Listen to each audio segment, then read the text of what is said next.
أعوذ بالله من الشيطان الرجيم بسم الله الرحمن الرحيم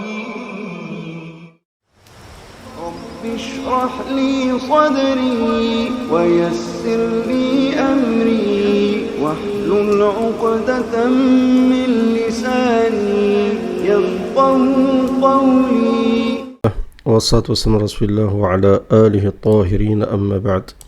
Avant de commencer la vidéo, je vous invite à mettre un j'aime, à la partager et à vous abonner à la chaîne si vous n'êtes pas encore abonné. Des fois, vous n'êtes pas beaucoup à mettre des likes, c'est pas sympa. Pour le travail fourni, pour les recherches de vidéos, faites un petit effort, franchement, ça coûte rien et c'est compté comme de la solidarité avec votre prochain.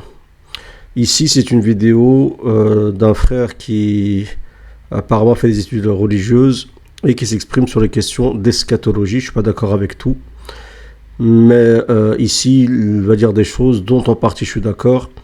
Qu'est-ce qui pourrait se passer éventuellement, d'accord, ou qu'est-ce que la mort de Ben Salman, du roi Salman, qu'est-ce qu'elle pourrait présager.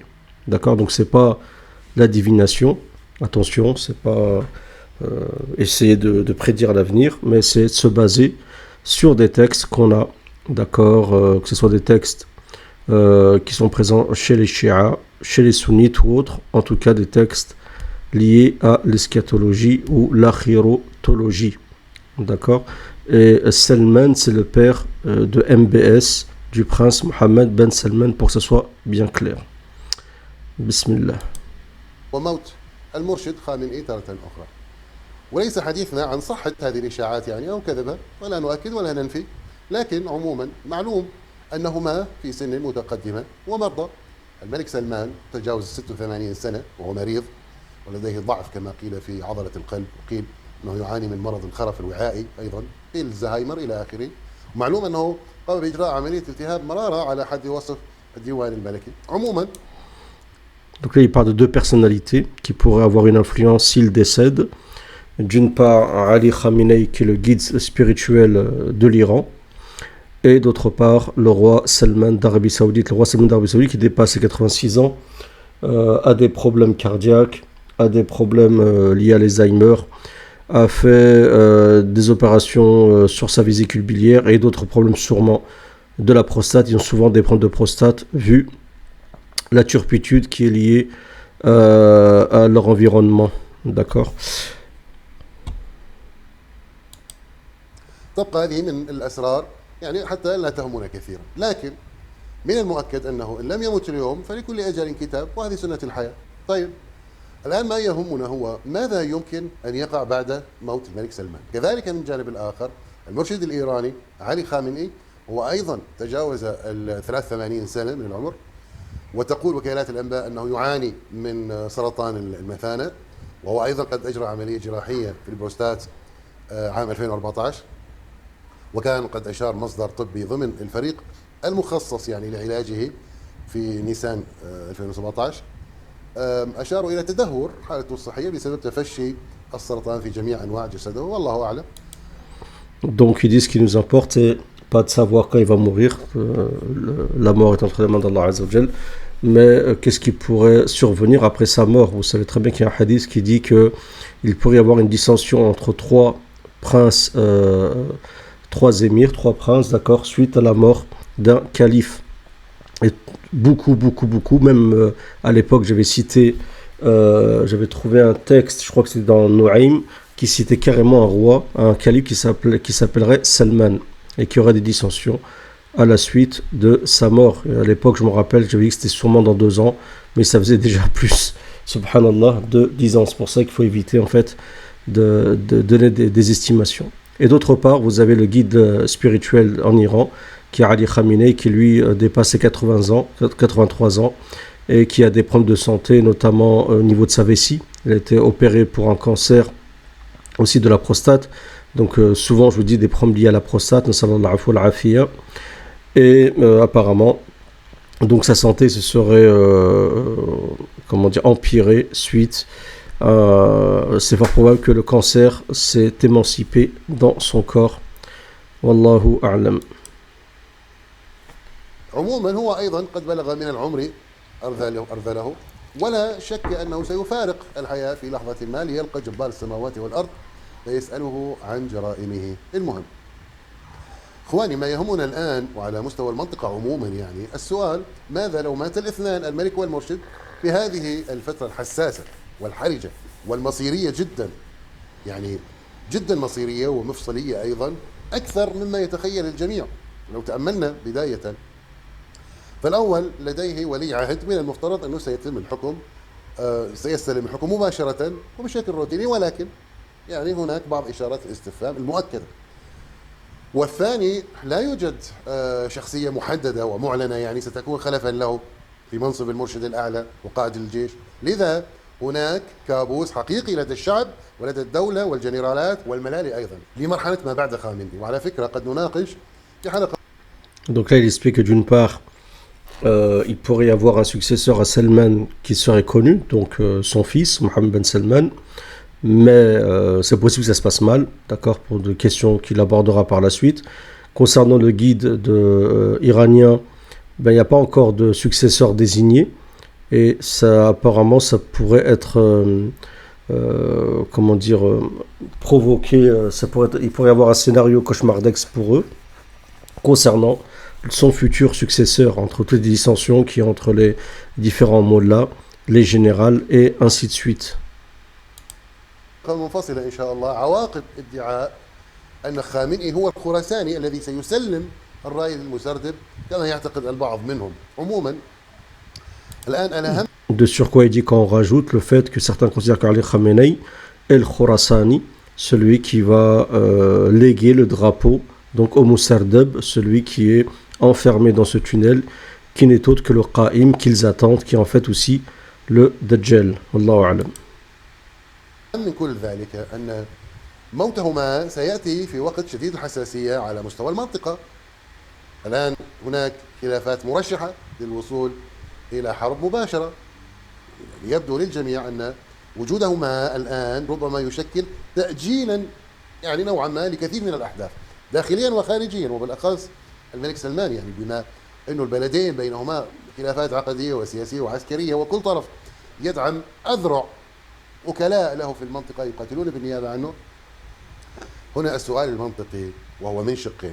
لكن Donc là, il explique que le fait qu'ils soient encore vivants peut retarder encore des conflits qui pourraient se déclencher dans la région, sachant aujourd'hui tout ce qui se passe aujourd'hui, comme vous le savez, par rapport aux événements qui sont en Palestine, par rapport au fait qu'il y a en réalité une dissension profonde entre l'Iran et l'Arabie Saoudite pour des raisons idéologiques, et les dissensions, les divergences idéologiques le reportent toujours sur tout ce qui est politique, d'accord.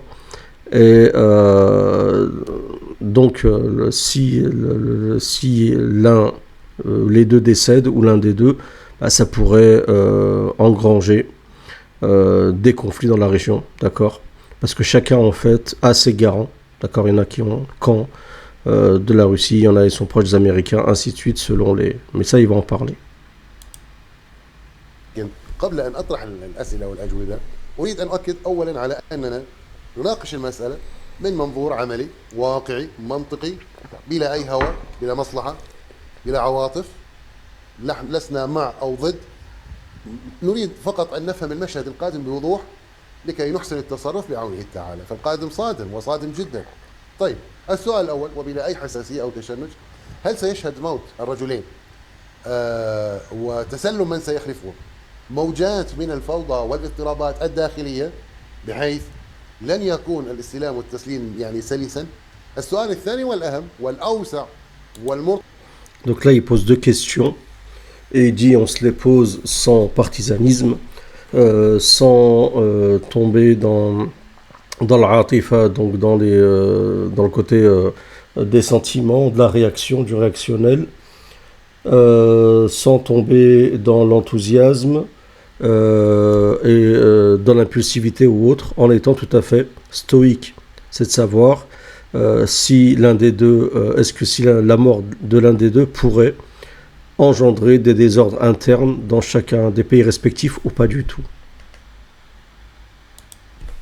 مرتبط ارتباطا وثيقا جدا بالسؤال الأول. هل ستشهد المنطقة حربا إقليمية في عهد من سيخلف الرجلين؟ وطبعا معلوم أنه الداعي الأول لطرح هذه الأسئلة هو ليس سرا ولا تكهنا ولا رجما بالغيب. معلوم أن عقيدة وعمل وخطط وتصريحات الجانب الإيراني ووكلائهم بالنسبة لأرض الحرمين الشريفين فضلا عن الشام والعراق واليمن في أنهم يطمعون للوصول إلى الحرمين الشريفين، إلى الحجاز، إلى مكة والمدينة، لغايات عقدية عندهم غير مخفية، بل ويطالبون بما يسمونه بتحرير الأماكن المقدسة من أيدي حكام آل سعود الوهابية إلى آخره، كما يعلنون أنهم ينوون إخراج جسدي الصحابيين الجليلين أبو بكر وعمر رضي الله عنهما. Donc déjà, il explique que d'une part, donc d'un côté, en parlant du côté iranien chiite, que déjà il y a des choses qui sont connues sans être dissimulées, qui sont avouées par des mollahs, par différents groupes. Ils ne cachent pas en fait cette intention, cette velléité d'envahir la péninsule arabique afin de libérer les lieux saints comme ils disent. Il faut savoir que ce discours était tenu déjà par Khomeini dans les années 80, c'est pas quelque chose de nouveau de vouloir libérer les lieux saints, il y a vraiment cette formule qui était utilisée, et aussi de sortir, d'extraire les corps d'Abou Bakr et de Omar afin de leur accorder la résurrection et de les juger, d'accord. Et ça a expliqué, c'est un dogme commun entre les juifs et entre les Yahouds, plus exactement, et les Shia, car ils ont de nombreux points communs, notamment un homme en commun. سيسرع موت الرجلين بعجلة هذه الحرب المقبلة. الشيعة لديهم عقائد يعملون عليها تماما كما يعمل الصهاينة على تحقيق نبوءاتهم، وإن كانت محرفة أو يعني وقعت من قبل. ومن هذه النبوءات التي يعتقد الشيعة ويعملون عليها والتي يعتبرونها في مرحلة ما قبل ظهور مهديهم المسردب، يقول مثلا الشيخ علي الكوراني. Donc là, ils disent que les Shia ont des dogmes, d'accord. Peut-être que c'est déjà déroulé. Comme les sionistes ont aussi un dogme, et il va expliquer, il va dire ceci, est confirmé déjà par quelqu'un qui s'appelle Ali al-Kourani, d'accord, qui est un mollah qui est connu, qui s'exprime sur des questions, des fois de divergence, entre le chiisme et le sunnisme, qui est étudié dans la Hawza en Irak. العاملي في كتابه عصر الظهور هذا كمثال يعني يقول إن من علامات الفرج حدثا يكون بين الحرمين. لاحظ قيل وأي شيء يكون الحدث، فقال هذه رواية عصبية تكون بين الحرمين ويقتل فلان من ولد فلان ويقتل فلان من ولد فلان 15 كبشا، يعني يقتل شخص 15 زعيم أو شخصية من القبيلة المعادية لهم. Donc il explique à l'Icorani que parmi les signes de Dhuhr, donc c'est l'apparition de leur imam, Mahdi, d'accord, qui est le Qa'im. Ils expliquent qu'il doit y avoir une dissension, d'accord, dans la péninsule arabique entre deux tribus qui vont s'entretuer, où chacun va tuer 15 kebsh, 15 moutons en fait qui représentent des têtes, d'accord, de tribus, des chefs de tribus. Chacun va en tuer 15, d'accord, soit des notables, des hommes politiques, ce que vous voulez. Donc il va y avoir vraiment une guerre interne entre ces tribus, d'accord, ou peut-être interne même au Saoud. Et ça aussi, ils vont en parler. أو من أبناء زعيم معروف معادين له، يعني يقصد حكام السعودية. قال في هذه الأثناء تبدأ آيات ظهور المهدي.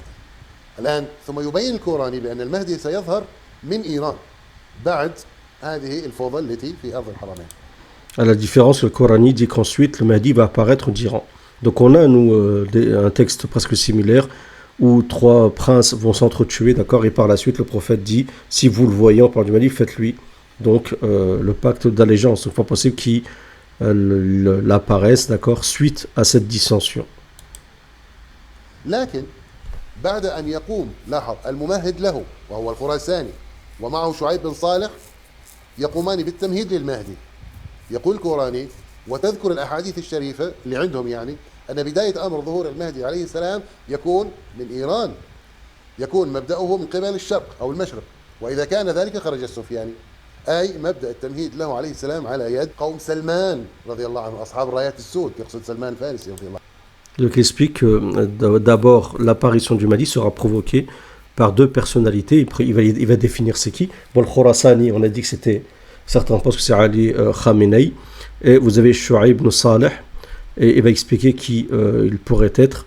Donc ceux-là, à l'aide de bannières noires, en fait les descendants de ceux qu'ils considèrent être les partisans ou les descendants de Salman al-Farisi, qui sont autres que ceux représentés par les bannières noires. Et les bannières noires aussi, c'est un non-sujet, parce qu'on a expliqué qu'il y avait deux bannières noires, des bannières noires sunnites, qui vont venir supporter le Mahdi, et des bannières noires chiites, qui vont venir combattre le Mahdi. C'est la manière la plus intelligente de rassembler tous les textes, tous les hadiths sur la question, sans être en pleine contradiction. Et en plus, ça correspond tout à fait à la géopolitique actuelle. Excusez-moi. Et par la suite, donc après que ces deux personnages arrivent et qu'on approche de l'apparition du Mahdi, il y a le Sofiani qui va apparaître. Sofiani est un personnage dont les chiites considèrent que c'est l'ennemi du Mahdi, d'accord, mais nous on considère aussi que Sofiani est un ennemi aussi, mais plutôt issu du camp chiite, un peu à l'exemple par exemple de Bachar al-Assad, qui pourrait remplir aisément le rôle du Sofiani. وأن حركتهم تكون على يد لاحظ رجل من قم يدعو الناس إلى الحق يجتمع معه قوم قلوبهم كزبر الحديد لا تزلهم من رياح العواصف لا يملون من الحرب ولا يجبنون وعلى الله يتوكلون والعاقبة للمتقين هكذا يعتقدون. طبعا هو يقصد مين هنا؟ خامنئي. قال وأنهم بعد خروجهم. Donc il explique que ces gens-là sont des gens au cœur dur, qui n'ont peur que d'Allah Azza wa Jal, ils ne sont pas peureux, d'accord, et qui seront rassemblés par un homme issu de Qom. Qom, c'est la ville religieuse en Iran. Et donc il vise ici Ali Khamenei. ثورتهم يقصد يعني ثورتهم على الجزيرة العربية في مكة والمدينة. قال يطلبون من أعدائهم الدول الكبرى أن يتركوهم وشأنهم فلا يتركوه. لذلك قال يطلبون الحق فلا يعطونه يعني ثم يطلبونه فلا يعطونه. قال فإذا رأوا ذلك وضعوا سيوفهم على عواتقهم. قال فيعطون ما سألوا فلا يقبلونه حتى يقوموا ولا يدفعونها إلا إلى صاحبكم يعني مين المهدي. قال قتلاهم شهداء. وتذكر الحديث أنهم ينتصرون في حربهم هذه الطويلة هكذا يقول القرآن. قال ويظهر فيهم شخصيتان موعودتان يسمى أحدهما الخراساني. لاحظوا كيف الآن يفسرها القرآني. قال وهو فقيه مرجع أو قائد سياسي يعني خامنئي. قال والثاني شعيب بن صالح وهو قائد عسكري شاب أسمر خفيف اللحية من أهل الري. الآن هم يعتقدون أن هذا الشاب من هو مش شاب أصلا أحمدي نجاد أنه هو هذا شعيب بن صالح.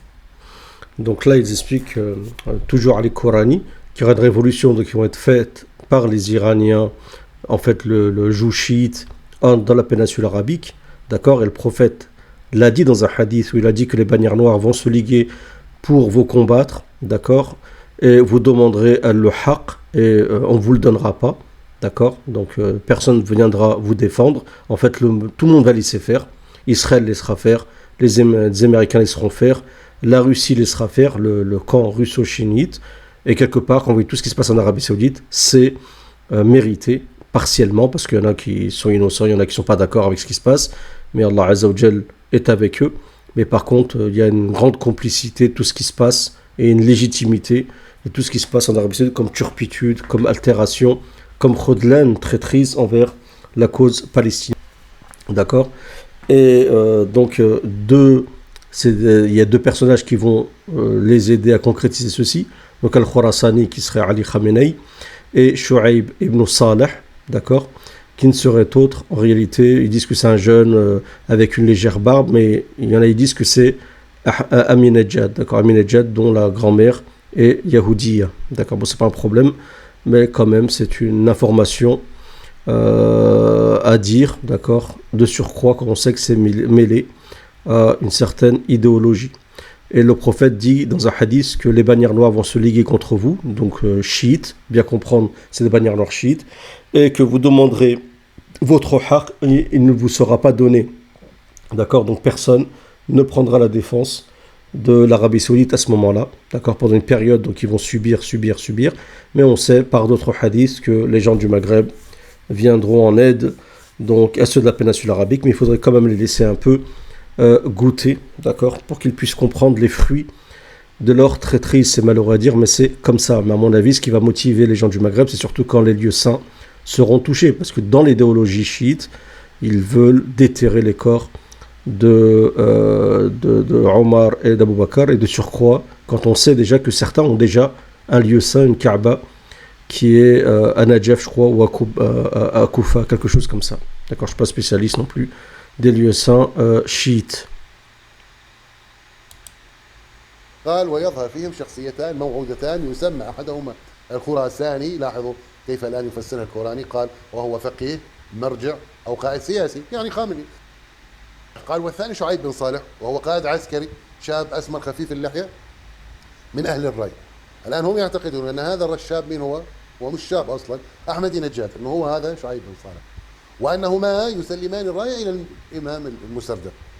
قال ويشاركان مع جيشهما في حركة ظهوره، ويكون شعيب بن صالح القائد العام لقواته للمهدي يعني. الخلاصة Donc ils disent que le bras droit en fait du Mahdi sera Shu'aib ibn Salah, qui sera Ahmadinejad. Alors je sais pas quel âge a aujourd'hui Ahmadinejad.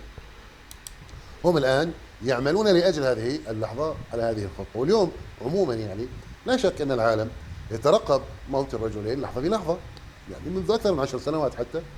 ولا أقول أن لديهم يعني دراسات استراتيجية واستشرافية لما يمكن أن يقع بعد موتهما فحسب، بل أقول لديهم الخطط المعلنة وغير المعلنة لما قد جهز له بعد موتهما. الآن الدراسات الغربية. Donc déjà l'Occident ne dort pas, parce que l'Occident a des études, font des études, hein, ils font des éventualités, des prédictions, ainsi de suite. Donc ils ont même des réponses en cas, par exemple, dans de tels scénarios qui pourraient se passer suite à la mort de Ali Khamenei ou du roi Salman, d'accord. Donc ils ont déjà un peu leur scénario en tête. Ils peuvent savoir à peu près aussi ce qui pourrait se passer tout simplement en élaborant plusieurs sortes d'hypothèses et des scénarios selon telle et telle hypothèse. متعددة المصادر تقول أنه بغض النظر يعني اختلفنا معهم أو اتفقنا، نحن الآن نتحدث بحيادية للفهم، فهم أبعاد الحدث واستشراف ما يمكن أن يقع بحسب المعطيات. لذلك تقول هذه الدراسات الغربية أن المملكة مهددة أزمة عدم استقرار داخلي. قد يستخدم ابن سلمان وقتها سيطرته المركزية على جميع الأجهزة الأمنية في المملكة حتى يثبت يعني حكمه في الوقت المناسب. والسبب هو ما يواجهه من معارضة مستمرة للسلطة، خاصة وأنه قد صنع يعني لنفسه في السنوات الأخيرة خصوما داخليين ليسوا ضعفاء، وقد يقوضون شرعية حكمه أو سهولة الانتقال، وبالتالي قد لا يحصل على الولاء الكامل من كافة الأسرة الحاكمة. هكذا تقول الدراسات. لذا فقد يدفعون بالمملكة إلى فترة من عدم الاستقرار الداخلي. الآن هذه الفترة هي ما تشكل خطرا من أكثر من جانب. هذا يشكل خطر حقيقي. Donc dans les recherches, dans les études qu'ils ont faites, en disant que Mohammed Ben Salman, en cas où il voudrait donc récupérer le pouvoir de son père, c'est fort possible qu'il y ait des dissensions. Pourquoi ? Parce que déjà, il faut savoir qu'ils ont emprisonné pas mal de princes de la famille saoudienne, d'accord. Il faut savoir que le pouvoir se prend un peu par la ruse et la force, hein, c'est pas nouveau, et que lui, surtout Mohammed Ben Salman, est virulent et il a emprisonné beaucoup, et il y a beaucoup de voix, il y a même des opposants à l'extérieur, à l'étranger. Donc c'est fort possible que, à la mort de Mohammed Ben Salman, il y a des dissensions, que chacun veut récupérer en fait la succession du roi Salman. Donc c'est fort possible que ça se passe pas en fait de manière pacifique et paisible. بسبب تزامنه مع أزمة حقيقية في العلاقات كما هو معروف مع الولايات المتحدة الأمريكية، ووجود عدد غير قليل من المسؤولين في واشنطن لا يريدون التصالح مع حكم ابن سلمان، التصالح مع أمريكا، خاصة وأن نظرة جو بايدن يعني تجاه بن سلمان كما هو معلوم يعني لا تطمئن، ولا يبدو أنها ستمضي إلى حدوث توافق سياسي مثلا، رغم أنه يتمتع بعلاقات متطورة جدا مع الكيان الصهيوني الآن. Donc ce qui pourrait se passer aussi, c'est que en cas de dissension, Mohammed Ben Salman ne trouve pas de l'aide, en fait, une aide américaine, parce qu'apparemment il ne s'entendait pas très bien avec Biden, comme vous le savez, par rapport au fait qu'il a augmenté la production de pétrole et ou il a réduit la production de pétrole ou prix du baril, il y a des histoires comme ça par rapport au pétrole, d'accord, et que le fait qu'il se rapproche un peu, comme vous le savez, de la Russie, surtout dernièrement, il a rencontré Poutine, donc tout ça, ça joue un peu, d'accord, c'est fort possible qu'il soit délaissé, d'accord, donc en cas d'invasion de la péninsule arabique par le joug chiite, quelle sera la position de la Chine et de la Russie? Ça, c'est une question intéressante, sachant que l'Iran est un allié plus solide de l'axe russe et chinois, sino-russe, que les Saoudiens.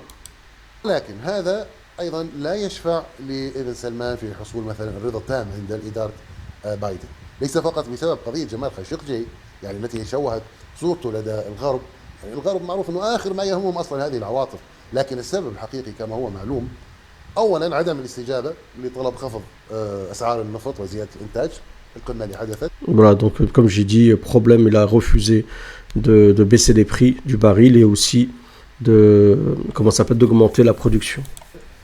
وربما الأهم من ذلك أيضا توجه المملكة في الفترة الأخيرة نحو العدو اللدود للولايات المتحدة الصين وروسيا، طبعا ما جعل الغرب يلوح بقضية انتهاكات حقوق الإنسان وغيرها، هذه التهمة التي تشبه نوعا ما تهمة حيازة سلاح الدمار الشامل اللي اتهموا فيها العراق أيام صدام حسين. ومعلوم أن الغرب لا يخفي كثيرا من مخططاته، خاصة يعني ما تم نشره من تفاصيل تقسيم السعودية إلى عدة مناطق سموها شيعستان وهابستان، المنطقة المقدسة مكة والمدينة، دويلة في الجنوب وغيرها. Et apparemment aussi qu'il y a des velléités occidentales, comme ça, des sortes de projets, d'accord, machiavéliques qui tentent à scinder en fait l'Arabie Saoudite en plusieurs régions, donc Chéristan, des régions pro-chiites en Arabie Saoudite, parce qu'il faut savoir qu'il y a beaucoup de chiites en Arabie Saoudite, il faut le savoir, mais des fois dans le sein d'une même famille, vous avez un sunnite et un chiite, surtout dans les régions où il y a beaucoup de pétrole, et de mettre les lieux saints de côté et de donner le reste aux wahhabites, d'accord, wahhabistan, ce qui pourrait s'appeler le wahhabistan. Donc je ne connais pas moi ces projets-là, mais je ne doute pas que ceci peut arriver. Donc c'est la fin de la vidéo, il ne reste pas grand-chose. Donc je pense vidéo très intéressante. Je pense que lui, là on est d'accord, c'est le rôle du chiisme dans le futur et le risque de l'invasion de la péninsule arabique par le joug chiite, et que ce soit le signe de l'apparition de l'imam al-Mahdi. Comme vous le voyez, c'est non seulement le signe de l'apparition de l'imam Mahdi chez les chiites, mais aussi chez certains sunnites dont je fais partie, avec mon avis très modeste. Je sais que ça ne fait pas unanimité pour l'instant, mais ne vous inquiétez pas, soyez patients, vous verrez avec le temps, d'accord, il y aura toujours de toute façon des gens qui seront affiliés avec ceux qu'ils considéreront le plus puissant de l'époque, parce qu'il y a des gens qui ne s'attachent pas à la vérité et au dogme véridique, mais ils ne regardent que le puissant, et tous ceux qui s'attachent à autre qu'Allah Azza wa Jalla, qu'ils prennent autre qu'Allah Azza wa Jalla comme alliés, comme ceux qui s'attachent fidèlement actuellement à MBS et autres, ils rencontreront la traîtrise le jour où ils en auront besoin. Vous inquiétez pas, vous allez subir les conséquences de votre alliance à autre qu'Allah Azza wa Jalla, et lorsque vous aurez besoin d'aide, vous ne trouverez personne.